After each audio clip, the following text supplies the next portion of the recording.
Let's welcome the renowned 20th century German political thinker, Hannah Arendt. Many label her a philosopher, but she consistently rejected that title. She believed philosophy was concerned with the individual, while she focused on humanity as a whole, not the individual. Today, we chat with the first female full professor at Princeton University about the grand topic of human fate.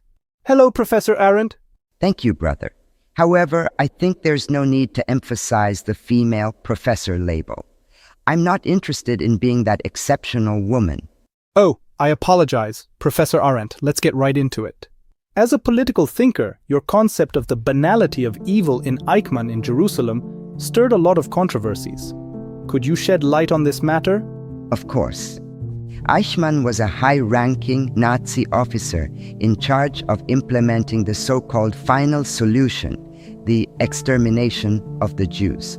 After World War II, Eichmann fled to Argentina and was captured by Israeli agents in 1960. During his trial, I noticed he wasn't the typical hateful or malicious monster. He seemed more like an ordinary bureaucrat, following orders without thinking, and thus became an accomplice to the Nazis. He committed monstrous acts without a monstrous intent. A kind of evil I term the banality of evil. Isn't Eichmann's justification just a lie or an excuse? Many Jews would question my perspective.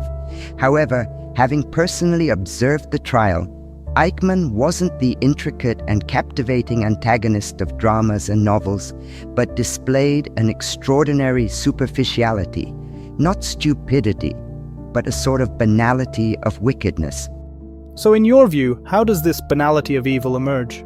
To me, it's a result of a loss of the ability to think. He genuinely and bafflingly lacked the capacity to think. When one stops reflecting and blindly follows authority, they easily become puppets of that authority. And how does one lose this ability to think? In The Origins of Totalitarianism, I analyze the reasons behind Nazi tyranny. A totalitarian society easily induces apathy and indifference in its members on moral, philosophical, and rational levels. Such indifferent, non-reflective individuals can contribute to immensely evil outcomes. But doesn't this stand on shaky ground? In today's world, totalitarian regimes like the Nazis are rare, yet this banality of evil seems prevalent. Some evils might not stem from a lack of thinking, but rather a calculated risk or a compelled self-preservation. Isn't the correlation between thinking and moral choices not so direct? Oh, brother, you are indeed insightful. The relationship between thinking and good and evil is a topic I've continuously pondered. Perhaps introspection is a more fitting concept. True. We should always introspect to prevent becoming part of this banality of evil. And Professor Arendt, why are you so fascinated by political life? I believe that political life is akin to a second birth for a person. By politics, I don't mean the narrow sense of power games, but public life, concerning how people can live better together. Human development cannot occur in isolation, but through interactions with others. There might be conflicts and disagreements, but more importantly, there's love. In this sense, we will always need public life. How people can live better together is indeed a vital question. Oh, that's a valuable perspective.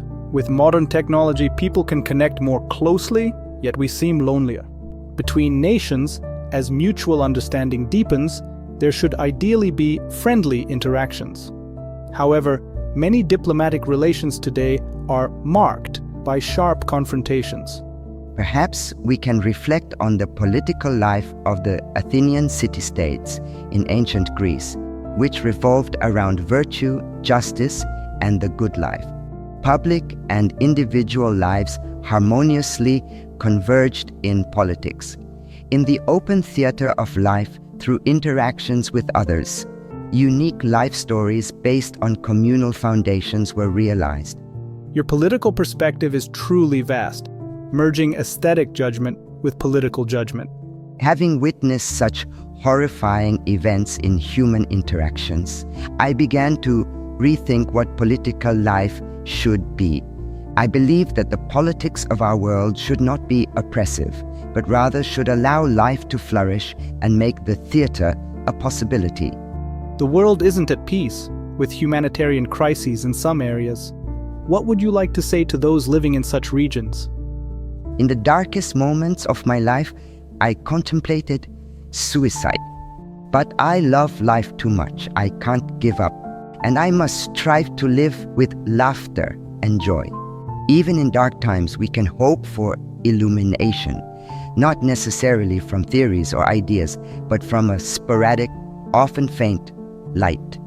This light emanates from some men and women, from their lives and works. Regardless of circumstances, this light persists, shining through the world and through their lives.